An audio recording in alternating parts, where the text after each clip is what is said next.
My name is Jim Hooker. My name is David Rogers. My name is Tom Wright. I'm Senator for District 14, the state of Florida. My name is John Haynes. My name is Jim Byerly. I'm a retired Brigadier General. So we created a foundation called the Wounded in Action Family Foundation, and the purpose of that foundation was to help these veterans find a life after service. I first became knowledgeable of the hyperbaric oxygen therapy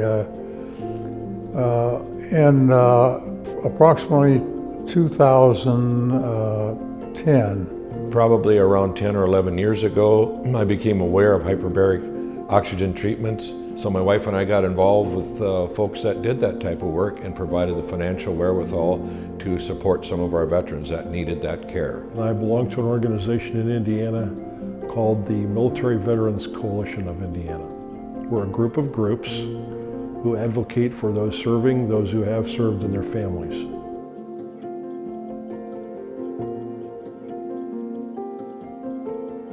I would say that it gives a veteran their life back. And what more humane thing can we do for another fellow human than to find a way to give them their life back? We started sending a few veterans to the treatment center for post-traumatic stress and TBI.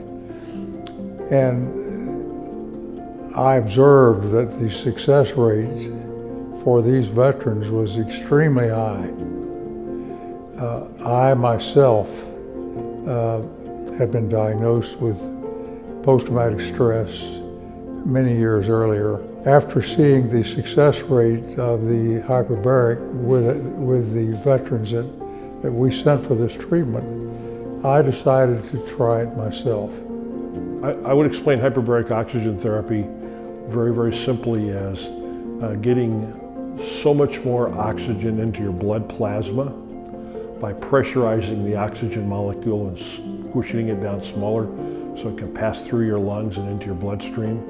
And then having all that extra oxygen travel throughout your body, it nourishes your body and helps heal and makes better areas of your body that are undernourished and that may be damaged.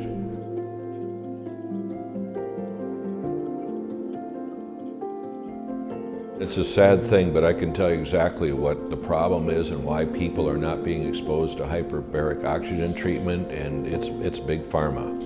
The pharmaceutical industry is the largest lobbying organization in the world, and I'm exposed now as a senator to a lot of different lobby organizations, and they push back. They would rather medicate than repair. And it breaks my heart because these men and women that have done so much for this country, that we're proud of our veterans, they deserve better.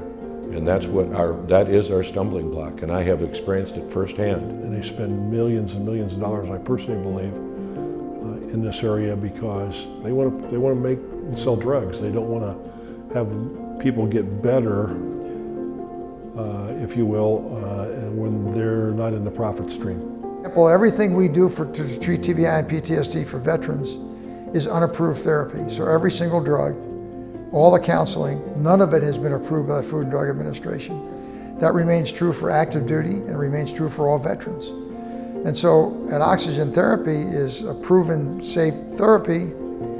And by the way, there's more science now on oxygen therapy for TBI and PTSD than there is for just routine therapy from drugs and counseling, where there's almost virtually no science.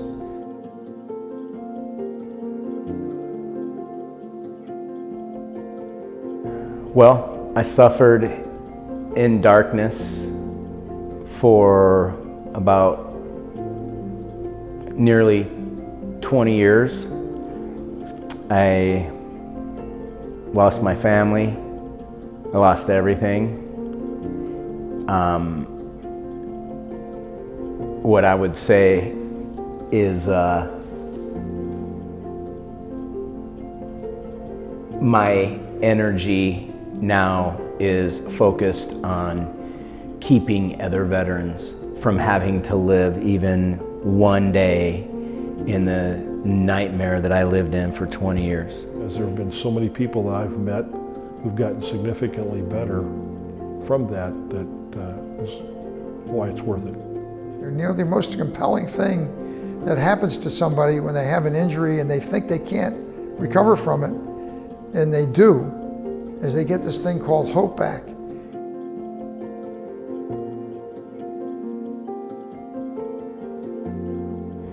Well, the driving force for me is the paying it forward. Like I say, I would not be a retired general if it weren't for a lot of men and women along the way. And I truly believe in our nation. I believe in our veterans, that they've done so much. Having served in Vietnam and as well as in Desert Storm, they deserve better than they're getting. I hate to see families come to church crying because their son or daughter has committed suicide. I hate to talk to wives that divorced their husbands because they couldn't handle it anymore, and I've done that, still do that, still hear from them. I hate to see sisters taking care of their brothers, giving up their lives to do so. I've experienced that. And I hate to see the continued suicide epidemic when I believe there's a better way and that our veterans deserve better. Without these men and women, we would not be able to be here today. The work that's taken place in Afghanistan over the last few years to wipe out those terrorists that would have been here to do another 9/11 on us, those are the men and women we're talking about that we're protecting. Those are the men and women that need this therapy. We need to do this for the country. We need to do it for them. And we need to bring them home. So when they go over there and they get this kind of an injury, they can know that if they have that kind of an injury, they can get a life back. That they don't have to come home and take a gun to their own heads because they have nothing left to give. That's not the way it should be, and that's not the way it has to be.